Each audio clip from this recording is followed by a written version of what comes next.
Il y avait autrefois un empire vaste et puissant, dirigé par le règne des trois ordres. Chacun de ces ordres contrôlait une facette de la vie. 1. L'ordre de l'esprit, maître de la manipulation psychologique et des illusions, capable de plier la pensée des citoyens et de semer la peur dans leur propre cœur. 2. L'ordre de la loi, gardien des codes et décrets, mais corrompu jusqu'à l'os, capable de transformer n'importe quelle injustice en loi. 3. L'ordre de l'acier, les militaires et mercenaires, redoutés pour leur violence et leur obéissance absolue. Pendant des siècles, l'Empire fut un lieu de contrôle et de terreur.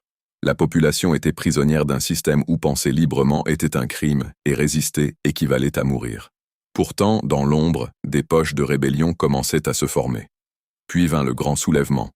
Les habitants des provinces, humiliés, persécutés et lynchés, trouvèrent un courage insoupçonné. Armés de rien d'autre que leur esprit et leur dignité, ils affrontèrent les trois ordres.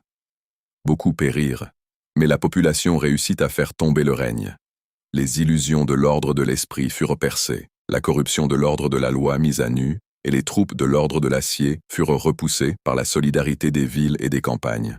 Des décennies plus tard, un État criminel se forma dans les ruines de l'ancien empire.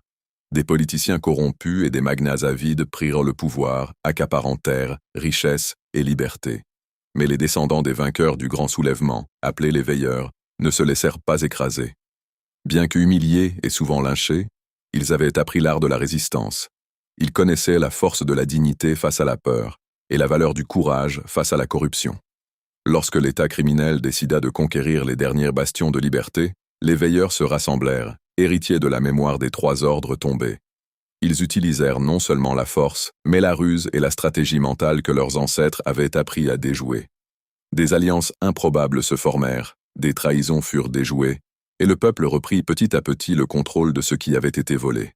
À la fin, l'État criminel demeurait une façade puissante, mais l'Empire n'était plus aux mains de ceux qui voulaient tout accaparer. Les veilleurs, dignes malgré leurs blessures et leurs humiliations, avaient transformé la peur en une arme invisible, l'histoire, la mémoire et la résistance collective.